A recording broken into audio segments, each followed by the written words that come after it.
The Mendon-Honeoye Falls-Lima Sentinel welcomes you to this edition of the Mayors and Supervisors Weekly Update, brought to you by... Each week, our community makes history. Each week, you make history. And each week, there's only one source to turn to for the first take on history. You know what that is? Subscribe to the Sentinel right now to discover the history being made in your own backyard. The Mendon-Honeoye Falls-Lima Sentinel. More than just your news, it's your history. Hey, welcome everyone to this week's edition of the Mayors and Supervisors Update. I'm Chris Carosa, publisher of the Mendon-Honeoye Falls Sentinel, and each week we bring you the goings-on in the towns and villages that we cover. We've got a big news story we're going to be focusing on this week, and for that, I'm actually going to do something a little bit different. I'm going to play what we recorded earlier today from Rick Milne. And now it's over to Rick. Rick, what's going on in Honeoye Falls in Monroe County? Well, there's quite a bit going on, Chris. We're at the end of 2023, right? And we're getting ready to start 2024. For the village of Honeoye Falls, there's been a lot happening. We've been really lucky this year to be awarded some really nice grants. And I reported, I think a week ago or so ago, it's just been announced that the village is being awarded $2.3 million towards our wastewater treatment plant project. We have some time to accept that or not. And I say it like that because quite honestly, this is, for a project that is some $8 million, almost $9 million.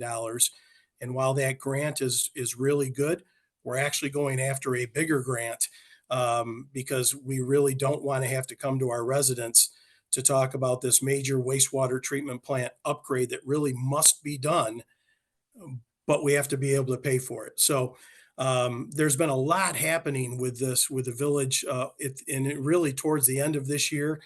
It's gonna be a great way to start 2024 with, the new ambulance coming in and a new sidewalk project going on. A new street sweeper that was purchased all through grant funding, and then now the wastewater treatment plant that we really have to really focus on. So a lot happening in the village. But along with that, I think as some of my counterparts will be talking about today, I'm sure, we have a big thing coming up on January 6th, 2024 from 7:30 a.m. to 4:30 p.m. It is scheduled that there will be a National Grid planned power shutdown. This is because of a major concern that they have with two aged wooden structures that carry a main power line. Now, this main power line is 115,000 volts. This isn't just regular power lines coming to your house. This is a major, major power line. The wooden structures are compromised. National Grid is very concerned that in a heavy winter event, a high wind event, which we have this time of year, those structures may fail. If those structures fail, we could be, and you have to bear in mind that if those structures fail and those power lines go down, everyone's without power that's currently being affected by this planned outage. But let's also remember that there's going to be other emergencies happening at the same time. And with that, people could be without power for upwards of 48 hours. National Grid does not want that to happen. We don't want that to happen. Is shutting down power on Saturday, January 6th, an optimal time for us? Well, no, it is wintertime. It is colder weather. Right now, National Grid is watching the weather forecasts. Right now, they're talking about the mid-30s for next Saturday. Obviously, we're in Western New York. That can change on a heartbeat, but they're going to watch this. And if it gets too cold, if it's below 20 degrees or so, they may think about pushing this project out. But they do not feel comfortable, and we agree, in talking with emergency services and all the other municipal officials surrounding, we don't feel it appropriate to wait until spring or summer, although we would like to, but we cannot afford to have our power go down for upwards of 48 hours in an emergency event. So is it optimal? No. But it is planned. We are working with our EMS agencies, with our fellow municipal officials. The Honeoye Falls Mendon Ambulance Base at 210 East Street will be a warming station. So those who have to leave their home, if they need help, they'll be able to go to the ambulance base to get, sit in a warm seat, get a cup of coffee or some water. The Mendon Fire District on Mendon-Honeoye Road, they're going to be open from 8 a.m., I think, to 4:30 p.m. as well. And I'm sure Supervisor Moffett will talk more about that. Lima has a couple facilities open, the ambulance base and the fire hall. Avon has facilities open. So we're all working together to make sure there are warming stations in our communities that people can go to if they need to. Those who are on oxygen, those who might be on other medical devices that rely on electricity, you should be contacting National Grid right away. You should make sure that they have your contact information. And I know most people who are on oxygen have medical devices. They have the ability to register with the National Grid or with a Rochester Gas and Electric, whoever services them, to register their address and their phone contact information, et cetera, so that in the event of a power outage or an event like we're planning on the 6th, they will be able to be contacted to make sure that they are okay, that they have extra oxygen bottles, or that they're getting to another area or resident with a family or whatever to lodge for the day. So if you do have medical needs, we strongly suggest you contact National Grid right away. National Grid will be putting out their media information regarding this outage on their Facebook page, on their website. They're going to be doing robocalls to all the residential and business entities that they have contact information for. They're going to start that early next week to try to get the word out.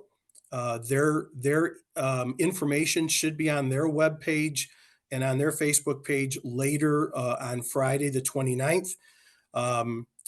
So you should, if you want to ask about your specific address, I would wait until Monday of next week, or Tuesday rather, the 2nd of January, and they'll be able to let you know if you're impacted. I will also say, though, that the municipal officials should all be getting lists of the addresses that are being impacted by this in their own communities. So I do have a list. It's some 2,900 addresses in the village of Honeoye Falls and parts of the town of Mendon.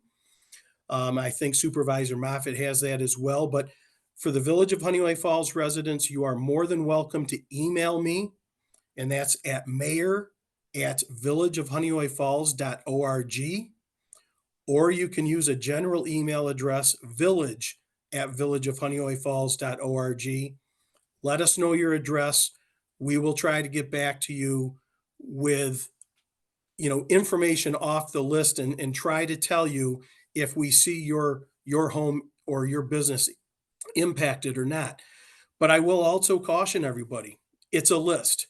I'm sure there are going to be addresses missed that are not on this list. So we're going to do the best we can to get you the information you need to know. But my recommendation, again, speaking as the mayor in the village of Honeoye Falls, I would suggest that if you live in the village, that you should plan that your power is going to be out from 7:30 a.m. to 4:30 p.m. on Saturday, January 6th. I can tell you that Honeoye Falls Marketplace is one of the facilities that's going to be without power. The banks are going to be down. Most of the businesses are going to be down. I would suggest, if you need to, stock up on some ice and what have you, but do that early. We will also suggest that when the power does go down, you have a specific light on in your home at 7 o'clock that Saturday morning.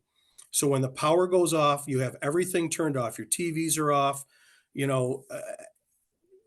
Don't be running a oven or a washing machine that's going to automatically turn back on when the power comes on. Try to have everything off as best you can, but leave one light on that you know you'll see. And then that way, when the power does kick back on, that light will come back on and you can turn things back on to not have any kind of an overload. And that's what's being suggested by National Grid as well. You know, it's a huge inconvenience to everyone. We are not happy about this happening either. We wish that there could be some type of a rolling power outage so that some people would be off and others would be on, and then it transfers over. But with a 115,000 volt power line that then branches off to many municipalities, it's just not possible. So we're sorry that this is happening, but it is. We will be providing as much information as we can as we receive it, and we will answer as many questions as we can as we receive those as well. But if you have, again, specific questions, specific address questions, etc., email me, Rick Milne, Mayor in Honeoye Falls, at mayor@villageofhoneoyefalls.org. I'm not going to monitor this every minute of the day, but I'll look at it as often as I can, and I will get back to you with answers as best I can. In the meantime, we're going to get through this. We're going to work together to make this, make sure that it goes as well as we can. Emergency services are going to be up and running. They're fully involved with this. The county EMS agencies are fully involved with it. And if I will also say lastly, Chris, that if you live in the heart of Mendon, reach out to the town of Mendon. I mean, if you have address questions, everyone should be reaching out to National Grid. But if you need other questions answered, reach out to your local municipal officials. If you live in Lima, reach out to the municipal officials in Lima. Same with Avon, Bloomfield, Livonia, Caledonia, Rush. They should be on, and they are on top of this as well. So we're trying to get as much information out as we can. We appreciate your patience through this. We understand it's a hardship, but we'll get through it, and hopefully it'll be done in shorter than 9 hours. And Chris, with that, we wish everybody the best. We wish everybody a very happy New Year coming up. Be safe.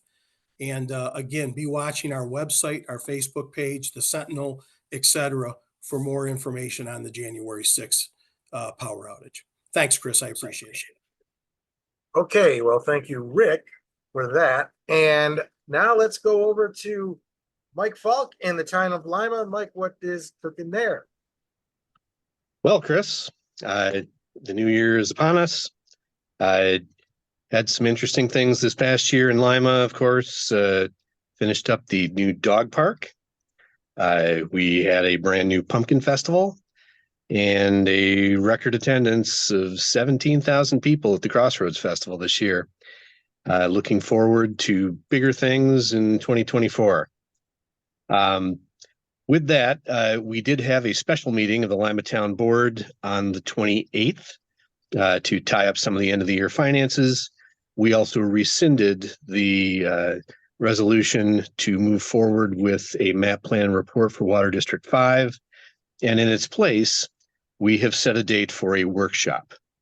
The workshop will involve the town of Lima, the village of Lima, the town of Avon, the Livingston County Water and Sewer Authority, the town of Lima Agricultural Advisory Committee, Lima Fire Department, Lima Ambulance.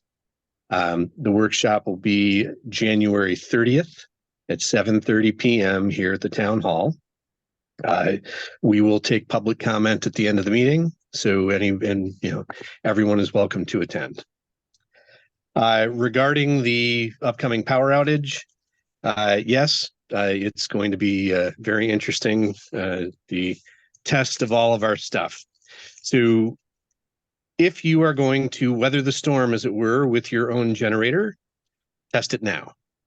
Do not wait until that morning to see if the fuel filter is flowing. If you need gasoline, please get it now. If you are going to use your generator, of course, outdoors, do not run it in the garage. If you do not have an approved transfer switch for your generator and you are used to sort of rigging it up and running it, please be very cautious. If you let your electricity back out onto the lines, those transformers out there work both ways. The one that steps the high voltage down to your home voltage will take your generator voltage and increase it and send it back up the line toward the folks doing the work. We certainly do not want that. Please be careful and be safe. Regarding the folks who are on oxygen or have medical equipment at their houses, I did review the list for all of Lima, including the village.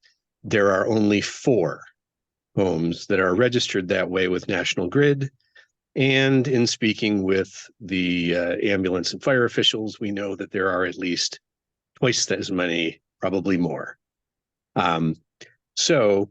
If you have not registered with National Grid and you do have that kind of medical equipment at home, oxygen, etc., please call National Grid and let them know that you are there.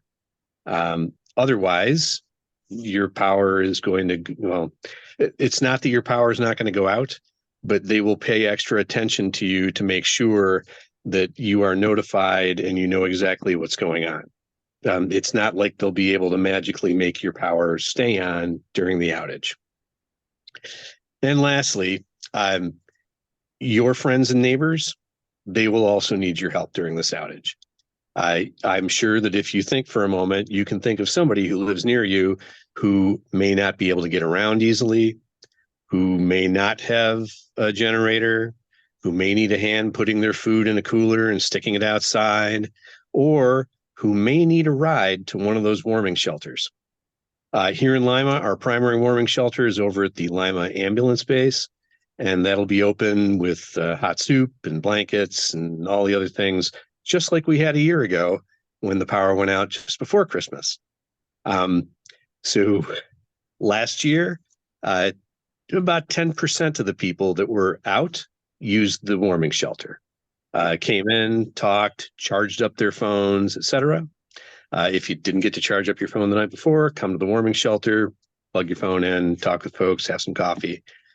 9 hours is not horrible. Keep your refrigerator's doors shut. Do not, you'll not be able to do much of anything. If you have a fireplace that you are intending to use, please do not wait until that day to test it to see if it is working and that the chimney is clear.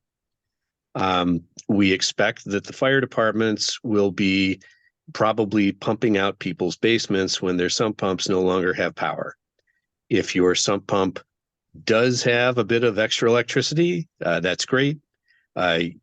You could, for a limited amount of time, use the UPS system from a computer to run a 120-volt sump pump. It is too late to call a plumbing company to arrange for a water backup of your sump pump. The water systems are backed up with generators, should not be an issue. We have been assured that the natural gas system will stay online so that if your generator is hard plumbed, you should have natural gas. Otherwise, if you've got any questions like that, please don't hesitate to give us a call here at the town hall, 582-1130, or you can send me an email, supervisor@townoflima.org. Happy to answer your questions and stay in touch, and we will get through this. Happy New Year to everybody. And that's all I got, Chris. Thanks, Mike. Over to John Moffett, Town of Mendon. What's going on there? Hi, Chris. Just a happy new year to everyone. The tax bills for your county and town will be out right after New Year's. Just want to remind everyone that if you do not receive one, and please contact the town clerk, Michelle Booth, who is also our collector of taxes. Our rates for our town tax did go up slightly this year. Our town outside the village went up about 5.5 cents, and our rate inside the village went up about 4 cents. The reason that there is a variable there is because the village provides certain services to town residents, vice versa. And of course, village residents receive a village tax bill for those services. If you have any questions about your tax bill, again, please contact Town Hall at 624-6060. January 1st is a swearing in ceremony for Town of Mendon officials. That's 2 p.m. at the community center. Our new town board member, Kim Roberts, will be sworn in, as well as our other elected officials that day. Regarding the outage on January 6th, several other elected officials have talked in more detail, and I don't want to just reiterate what they had to say, but I will say that if you are an RG&E customer in the town of Mendon, this outage will not affect you. If you are a National Grid customer, it will affect you. And there is a press release that we are expecting anytime now from National Grid that we'll be putting on both our Facebook page and our website. We already have information on both. And as others have said, you need to take precautions. If you have a generator, make sure it works beforehand. Don't wait until the day of the event. And I also will be monitoring phone calls. The phones will be out at Town Hall, but if you call Town Hall 624-6061, I will be monitoring that line, and you can leave a voicemail. Those voicemails are transmitted to my email, and I would be more than happy to return the call via cell phone at that time. Let's see, last but not least, a couple of questions just recently. The town of Mendon has opted out of cannabis sale, and there have been questions about a fairly recent retail establishment coming into the town of Mendon and what exactly they are selling. I have been in contact both with our code enforcement officer and the Monroe County Sheriff's Department, and will follow up on both of those to make sure that they are following the law and that they are following the opt-out law that the town of Mendon's board opted with to eliminate those types of sales within the town of Mendon. And that, of course, goes with a code, which that code does not affect the village of Honeoye Falls. Thanks for having me, and see you next year. All right. Thanks, John. Over to Steve Schultz in the town of Henrietta. What's happened there?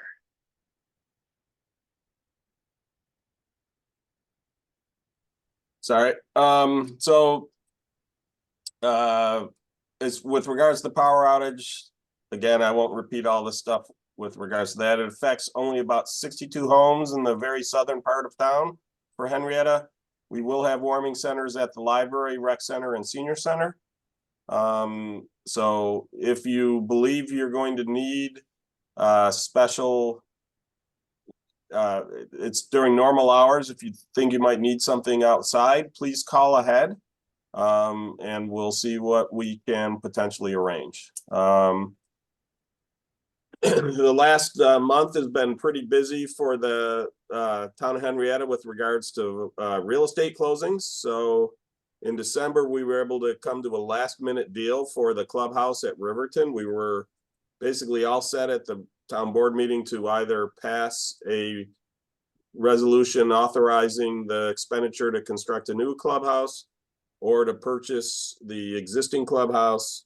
The property owner for the existing clubhouse did finally, we were able to come to an agreement on price. So that is moving forward. We should be closing on that in early January, and then start doing renovations. For those who haven't seen the crews out there working, they've redone a lot of the golf course in terms of cart trails, and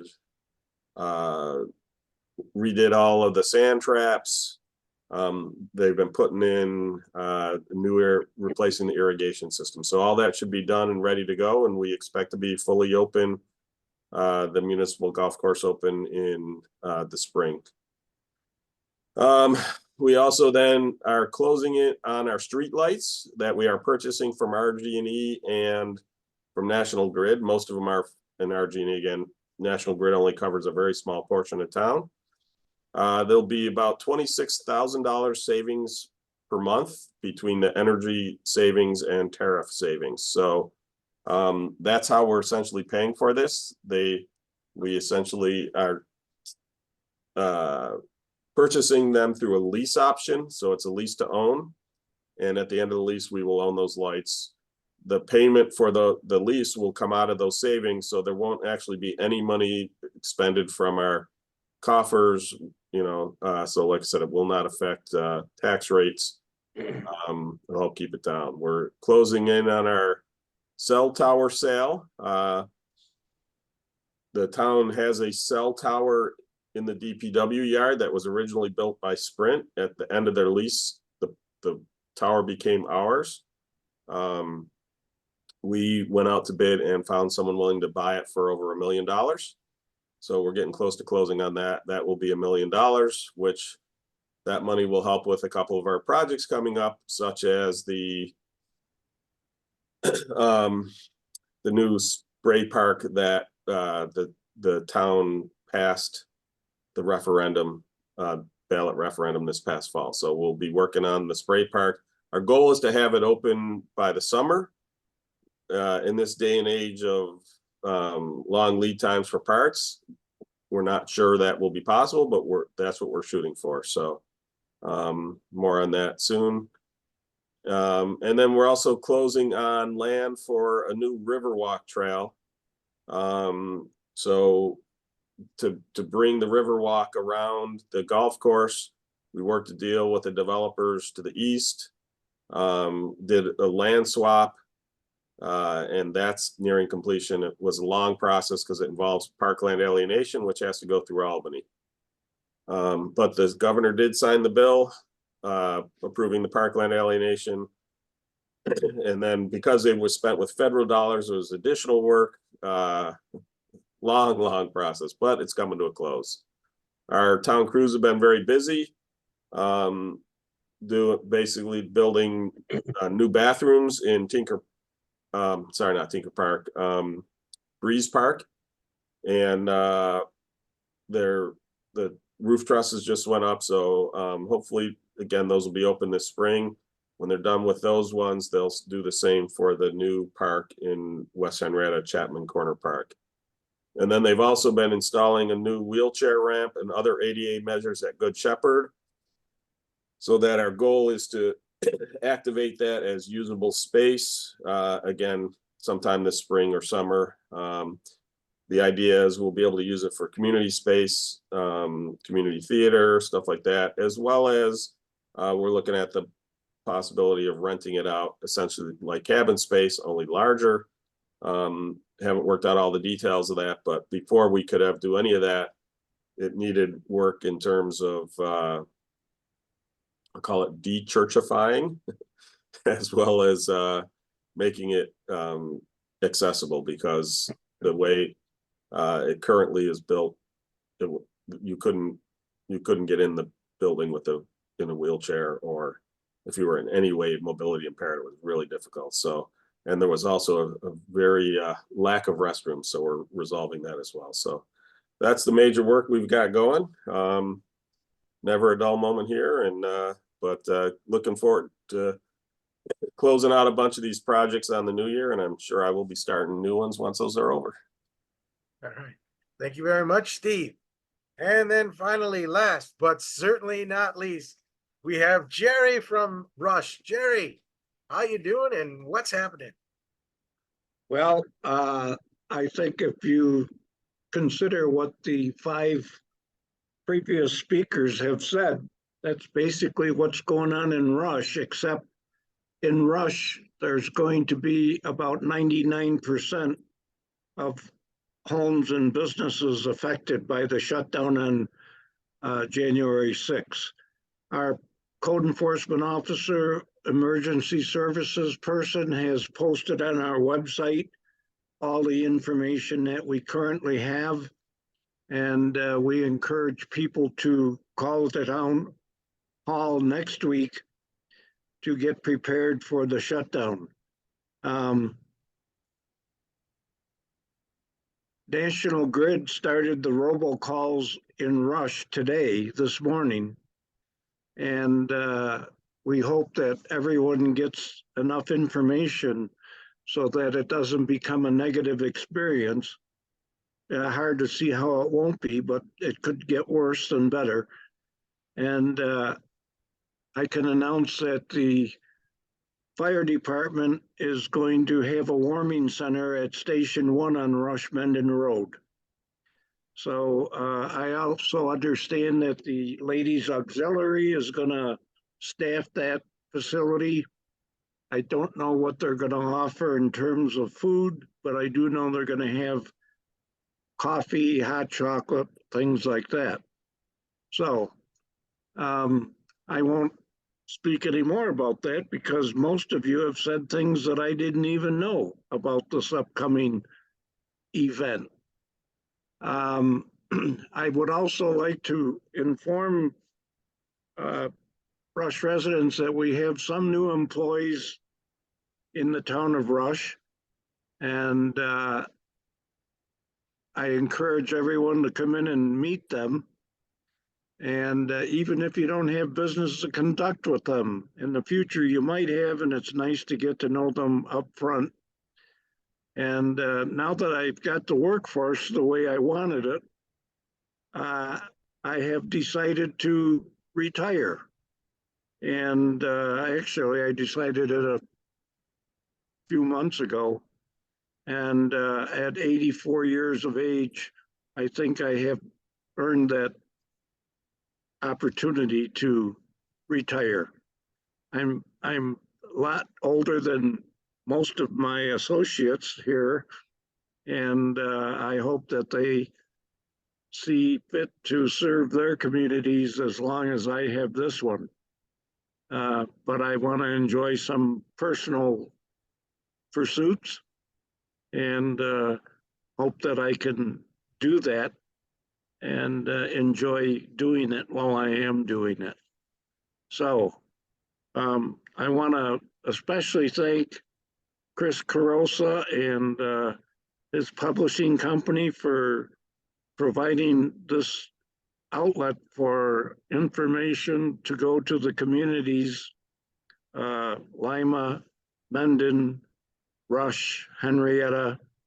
There's been a couple of other communities involved, but it's been a good service, and I thank you very much. And I thank all of the rest of you for participating. I've had some feedback that is very complimentary, and I hope my successor will carry on with the participation. So, Happy New Year to all of you, and thank you very much. Well, thank you, Jerry, very much. I will say, I think we'll all agree that your participation in these events have given us a lot of wisdom and things to smile about, and you're certainly going to be missed, but we wish you well and the best as you travel on to the next phase of Jerryville. All right. Anybody else have anything else to add? I'll just add, as a former chair of the Monroe County Supervisors Association, I think I can speak on behalf of all the other supervisors in town and thank Jerry for his participation and his service to the community, and his participation in that organization as well. I think my wife would kill me if I said that I was going to stay in office till I was 84. But I applaud you, Jerry, for your service to the community, and wish you well in your future endeavors. Thank you. Chris, I just wanted to add that I think Rick mentioned it, but the community room at the Mendon Firehouse will be open as a warming station, 101 Mendon-Honeoye Road. And that is serviced by RG&E, so they will have power. All right. That's it. Thank you all for participating this year, and we look forward to next year again. If you're watching this, or if you'd like to watch it, like our Facebook page, subscribe to our YouTube channel. This program airs every Sunday at 1 o'clock, whether or not the Bills play, but it's there and it's recorded and it notifies you when it's going to be airing, but you can always watch it later after you celebrate the next victory. That's all for now. Happy New Year, and we'll see you all next week. Bye-bye. Happy New Year. New Year.